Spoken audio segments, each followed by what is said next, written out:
رات کو تراویح کا جو تراویح کا جو سجدہ ہے 1500 نیکی ہے، 1500۔ کچھ لوگ 8 پڑھتے ہیں، ان کے پاس بھی دلیل ہے، کوئی بات نہیں، ٹھیک ہے۔ ہم 20 پڑھتے ہیں تو ہمارے پاس بھی صحابہ کی دلیل ہے، ٹھیک ہے۔ لیکن بھائیو 8 سے 10 کر دینا کوئی منع نہیں، 8 کو 12 کر دینا کوئی منع نہیں۔ صحابہ کے دور میں جب اللہ کے نبی تشریف لے گئے تھے دنیا سے، تو مکے والے کیا کرتے تھے؟ 4 تراویح، یہ جو ہم 4 تراویح کے بعد بیٹھتے ہیں نا، ترویحہ آرام کرنا، تراویح کا نام بعد میں پڑا، اس کا صحابہ کے دور میں اس کا نام ہے قیام اللیل، قیام رات کا قیام، جیسے حرم میں آخری 10 دن میں ہوتا ہے قیام اللیل۔ تراویح اس کا نام پڑا بعد میں، اللہ کے نبی کے بعد مکے والوں نے کیا کیا کہ وہ 4 تراویح پڑھتے تھے اور پھر 1 طواف کرتے تھے، تو بشاشت بھی آ جاتی تھی اور طواف بھی چھوٹا سا ہوتا تھا، مجمع بھی تھوڑا سا ہوتا تھا۔ 80s میں گیا تو تھوڑا سا مجمع ہوتا تھا، 5-7 منٹ میں طواف ہو جاتا تھا، تو طواف کرتے پھر 4 تراویح پڑھتے، پھر طواف کرتے پھر 4 تراویح پڑھتے، تو اس طرح کرتے کرتے کرتے کرتے ان کی سحری کا وقت ہو جاتا، جا کے سحری کھاتے، فجر پڑھتے، اشراق پڑھ کے پھر آرام کرتے۔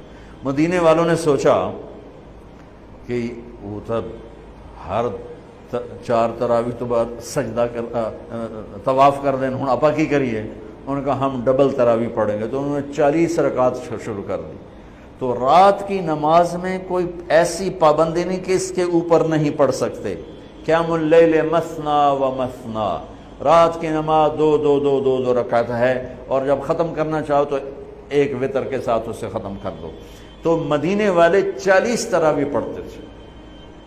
شیخ عطیہ سالم رحمۃ اللہ علیہ مدینہ کے بہت بڑی ہستی تھے، اور ان کا مسجد نبوی کے اندر درس ہوتا تھا، اور مجھے ان سے فائدہ اٹھانے کا موقع ملا کہ میں جب حج پہ جاتا تھا پہلے تو 1 مہینہ تقریباً مدینے میں قیام ہوتا تھا، تو روز میں ان کے درس میں جا کے بیٹھتا تھا۔ جب کہیں میرا کوئی بیان طے نہ ہوتا تھا تو وہ علم کا ایک بہتا ہوا دریا تھے، اللہ ان کے درجے بلند فرمائے، اور بہت عجب خزانے ان سے ملے جھولی بھرنے کے لیے۔ انہوں نے کتاب لکھی ہے صلاۃ التراویح، تراویح کی نماز۔ کس بات پہ لکھی ہے؟ فرمانے لگے کہ میں دیکھتا ہوں 8 تراویح پڑھنے کے بعد بہت سے لوگ پیچھے جا کے بیٹھ جاتے ہیں، اور یہ نادان لوگ ہیں جو 8 تراویح پڑھ کے اور پیچھے جا کے بیٹھ جاتے ہیں۔ میں ان کے لیے یہ کتاب لکھ رہا ہوں کہ بے شک یہ بھی روایت ہے 8 تراویح کی اور 20 کی بھی، اور اس کی کوئی ایسی پابندی نہیں کہ 8 کے بعد پڑھنی ہی کوئی نہیں، میں جتی چاہ کے دوڑے جان دینا جی میں مگرو پتہ نہیں کوئی نہ پڑھ آ گیا۔ یہ قیام اللیل یہ بندگی کی رات ہیں، یہ بندگی کی راتیں ہیں، یہ عبادت کی راتیں ہیں۔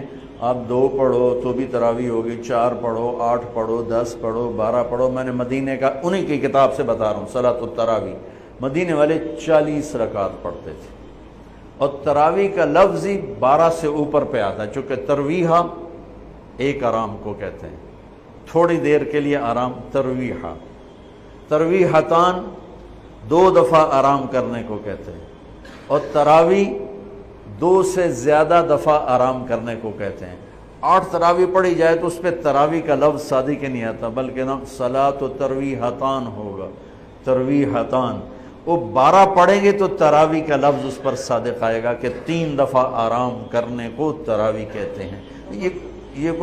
یہ کوئی مطلب ہے کہ میں کوئی مناظرہ نہیں کر رہا ہوں، نہ ہی میری عادت ہے مناظرہ کرنے کی، لیکن جو 8 تراویح کو کہتے ہیں بس اس سے اوپر پڑھنی نہیں، ان کو یہ بتا رہا ہوں کہ اپنا نقصان نہ کرو۔ تراویح کی نماز ہو رہی 20 پڑھو، تم نے گھر جا کے کرنا کیا ہے؟ صرف اوپر کے آدھا گھنٹہ اوپر لگ جاتا ہے اور آدھے گھنٹے میں ساری نماز نمٹ جاتی ہے، لیکن آپ کو ملتا کیا ہے؟ ہر سجدے کے بدلے 1500 نیکی۔ کیوں ضائع کرتے؟